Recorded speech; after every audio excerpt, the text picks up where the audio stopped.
এলাকায় নেই কোনো ড্রেন, তাই 12 মাসই রাস্তায় জমে থাকে পচা নোংরা জল, আর যা থেকে এলাকায় মশা এবং সাপের উপদ্রব বাড়ছে। জীবনে ঝুঁকি নিয়ে চলাফেরা করতে হচ্ছে পৌর নাগরিকদের। শুখা মরশুম থাক বা বর্ষার মরশুম, সবসময় জলে পরিপূর্ণ থাকে এলাকা। ইংরেজবাজার পৌরসভার 23 নম্বর ওয়ার্ডের নরসিংহ কুপ্পা সহ একাধিক এলাকার ঘটনা। স্থানীয় বাসিন্দারা অভিযোগ করেন, আজকে ইংরেজবাজার পৌরসভার অন্যান্য ওয়ার্ডের নাগরিকরা ঢালাই রাস্তা, পানীয় জল থেকে শুরু করে সমস্ত পরিষেবা পাচ্ছেন, কিন্তু বঞ্চিত রয়েছেন তারা। ভোট আসলে প্রতিশ্রুতি মেলে, কিন্তু ভোট চলে গেলে তাদের এই সমস্যার সমাধান হয় না। পরিস্থিতি তাতে মনে হয় যে আমাদের দুর্ভাগ্য, আমরা 23 নম্বর ওয়ার্ডে বাস করি। ওয়ার্ড কথাটা বলতে আমাদের কেমন যেন মনে হয়। আর চারিদিকে আমাদের 23 নম্বর ওয়ার্ড ছাড়া, আমাদের এই এরিয়া ছাড়া চারিদিকে প্রত্যেকটা এরিয়ায় ঢালাই রাস্তা, জল, পরিষেবা সব ঠিক আছে, কিন্তু জানি না আমাদের 23 নম্বর ওয়ার্ড এত পিছিয়ে গেল। আমরা খুব আশা করে নেক্সট, এর আগে সিপিএম ছিলেন, তারপরে আমরা টিএমসিকে নিয়ে আসলাম, সবাই মিলে সকলে মিলে যে আমাদের এরিয়া উন্নতি হবে, কাজকর্ম হবে, তো ডেভেলপমেন্টটা বাড়বে। কিন্তু দেখছি এখন যারাই আসছে তারা আরও নিচের দিকে নিয়ে যাচ্ছে ওয়ার্ডটাকে, উন্নয়নের দিকে কোনো একেবারে ভ্রুক্ষেপ নেই। এটা সম্ভবত 2016 বা 17-তে ঢালাই রাস্তা হয়েছে, তারপর থেকে এখানে জল জমা শুরু হয়েছে। বাচ্চারা স্কুল যাতায়াত থেকে শুরু করে প্রত্যেকটা কাজে এটা আমাদের মেন রাস্তা। আর এই রাস্তা এই জলের উপর দিয়ে, পচা জলের উপর দিয়ে, তাই যেটা ভোটের একেবারে ঠিক 3 মাস আগে, ভোটের আগের মুখে করবে ভোট নেওয়ার জন্য। এই হচ্ছে আমাদের কাউন্সিলরের সমস্যা। এখানে 12 মাস এই রাস্তায় জল জমে থাকছে, আর জল জমে থাকার কারণে এখানে হচ্ছে ডেঙ্গু, মশা, তারপর হচ্ছে ওই পোকামাকড়, সাপ, বিভিন্ন জিনিসের উপদ্রব বাড়ছে, যার জন্য মানুষ বিপদে আছে। আর মানুষ এটাতে যাতায়াত করতে পারছে না।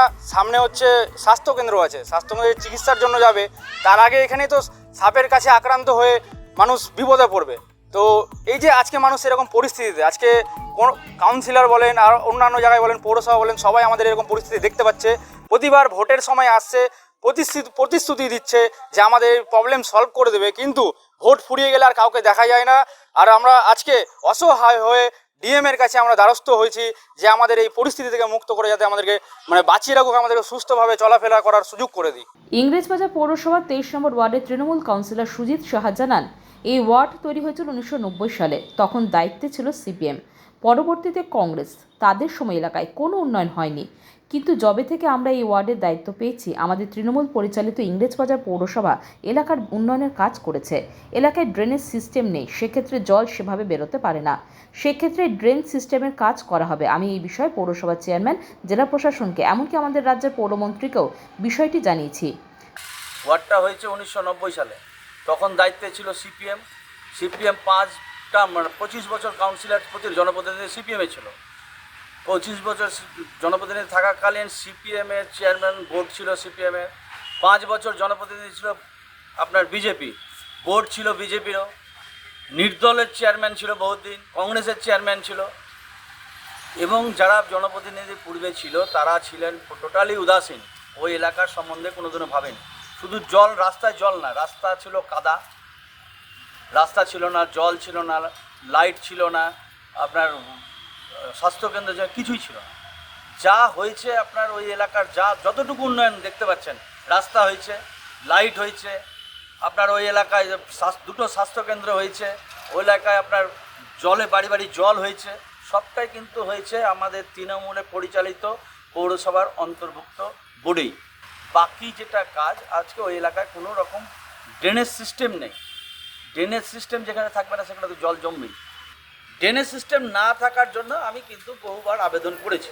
আমি ডিএমের কাছে আবেদন করেছি, আমি মাননীয় চেয়ারম্যান সাহেবের কাছে আবেদন করেছি, তাতে আমার লাভ হয়নি। চেয়ারম্যান সাহেব বলেছে এতটা ফান্ড আমার পৌরসভায় নেই, আমি করতে পারবো না। পরবর্তীকালে আমি মাননীয় আমাদের মন্ত্রী ফিরাজ হাকিম সাহেবের সঙ্গে আমি কথা বলি, উনি তখন বলেন যে আমাদের পৌরসভার যে আরএসপি পোর্টাল আছে সেখানে এস্টিমেট করে এটা তুলে দেওয়ার জন্য। তারপর আমি চেয়ারম্যান সাহেবের সঙ্গে কথা বলি, চেয়ারম্যান সাহেব তখন ওটা এস্টিমেট করার জন্য পারমিশন দেন, এবং আমার পারমিশন করে ওইটা সার্ভে হয়েছে, এস্টিমেট হয়েছে, এস্টিমেট করে ওইটা প্রায় কাছাকাছি 3 কোটি টাকার মতো এস্টিমেট হয়েছে, সেটা আমাদের আরএসপি পোর্টালে তুলে দেওয়া হয়েছে।